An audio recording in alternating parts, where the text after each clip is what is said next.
அனைவருக்கும் வணக்கம். சுதந்திரம் கிடச்சி 78 வருஷம் முடித்து 79வது வருஷத்துக்குள்ளே போயிருக்கோம். அந்த சுதந்திர தினம் அன்றைக்கி எம்எஸ்எஸ் போன பைக் ரேலி பற்றி தான் வீடியோவில் பார்க்க போகிறோம். வாங்க வீடியோக்குள்ளே போகலாம்.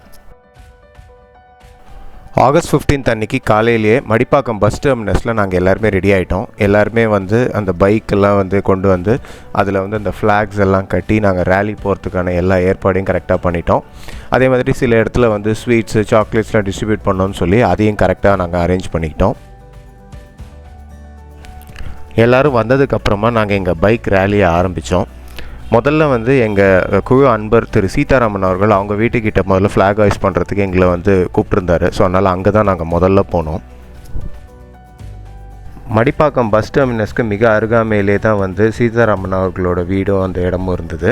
ஸோ அங்கே நாங்கள் முதல்ல போனோம். அங்கே எங்கள் குழுவின் நிறுவனர் திரு சரவணகுமார் அவர்களும் அங்கேருந்து வேறு சில பேர் கொஞ்சம் சிறு உரை ஒன்று ஆற்றினாங்க. அதுக்கப்புறம் நம்ம மூவண்ண கொடியை ஏற்றி அதுக்கு மரியாதை பண்ணோம்.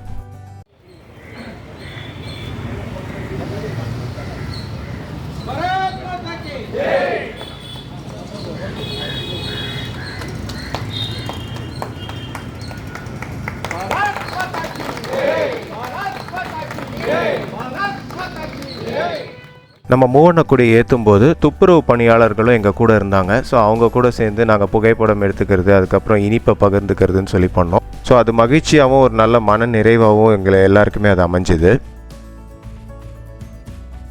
எல்லா குடியிருப்பு நல சங்கங்களையும் போய் பார்க்கணும் அப்படிங்கிறது தான் எங்களோட எய்மை. ஸோ அப்படி இங்கே முடிச்சுட்டு நாங்கள் அடுத்ததாக போனது ஷீலா நகர் குடியிருப்போர் நலச்சங்கம் அமைச்சிருந்த அந்த கொடியேற்று விழாவுக்கு தான் நாங்கள் போயிருந்தோம். Sheela Nagar resident welfare association முடிச்சுட்டு அடுத்ததாக நாங்கள் போனது Madipakkam north east residents welfare association தான். ஸோ அங்கேயும் அவங்களோட அந்த விழாவில் பங்கெடுத்துக்கிட்டு மூவண்ண கொடி ஏற்றி அதுக்கும் மரியாதை பண்ணோம். எங்கள் எம்எஸ்எஸ் குழுவை சேர்ந்த எல்லாராலையுமே அந்த பைக் ரேலியில் கலந்துக்க முடியல. ஏன்னா அவங்கவுங்க குடியிருப்போர் நலச்சங்கம் ஏற்பாடு பண்ணியிருந்த அந்த விழாவில் அவங்க பிஸியாக இருந்தாங்க. அப்படி எங்கள் குழு அன்பர் திரு செல்வராஜ் அவர்கள் Kuberan Nagar extension Ramnagar south extension resident welfare அசோசியேஷனில் மெம்பர். ஸோ அவங்க இன்வைட் பண்ண அந்த இடத்துக்கு தான் நாங்கள் அடுத்ததாக போய் நாங்கள் விசிட் பண்ணோம். Kuberan Nagar extension Ramnagar south extension resident welfare அசோசியேஷனை முடித்ததுக்கப்புறமா நாங்கள் அடுத்ததாக போனது Lakshmi Nagar resident welfare association. அங்கேயும் சுதந்திர தினத்துக்கு உண்டான ஏற்பாடுகள்லாம் பண்ணியிருந்தாங்க. ஸோ அந்த விழாவிலையும் நாங்கள் பங்கேற்றுக்கிட்டோம்.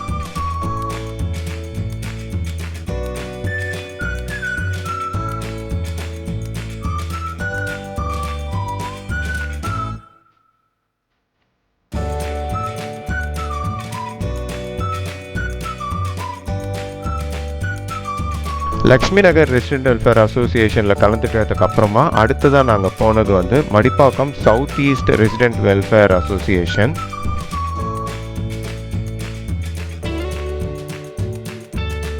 அங்கேருந்து கிளம்பி அடுத்த ரெசிடென்ட் வெல்ஃபேர் அசோசியேஷன் போகிற வழியிலேயே ஒரு சில பேர் தெரிஞ்சவங்க அவங்க தெருவில் ரெசிடென்ட் வெல்ஃபேர் அசோசியேஷனாக இல்லாமல் தனிப்பட்ட முறையிலையும் கொடியேற்றம் பண்ணாங்க. ஸோ அங்கேயும் அவங்களையும் நாங்கள் பார்த்துட்டு அடுத்ததாக நாங்கள் போனது மகாலட்சுமி நகர் ரெசிடென்ட் வெல்ஃபேர் அசோசியேஷன்.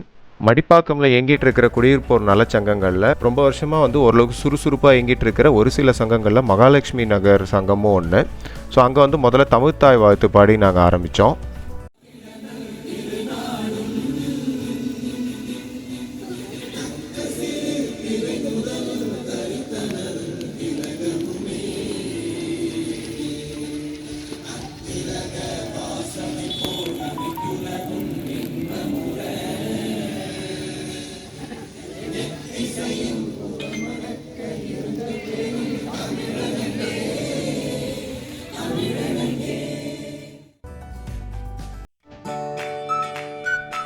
தமிழ்த்தாய் வாழ்த்து பாடல் முடிஞ்சதுக்கு அப்புறமா நம்ம மூவண்ண கொடிங்கிறது ஏற்றப்பட்டது. ஸோ அதுதான் இந்த வீடியோவில் நீங்கள் பார்த்துட்ருக்கீங்க.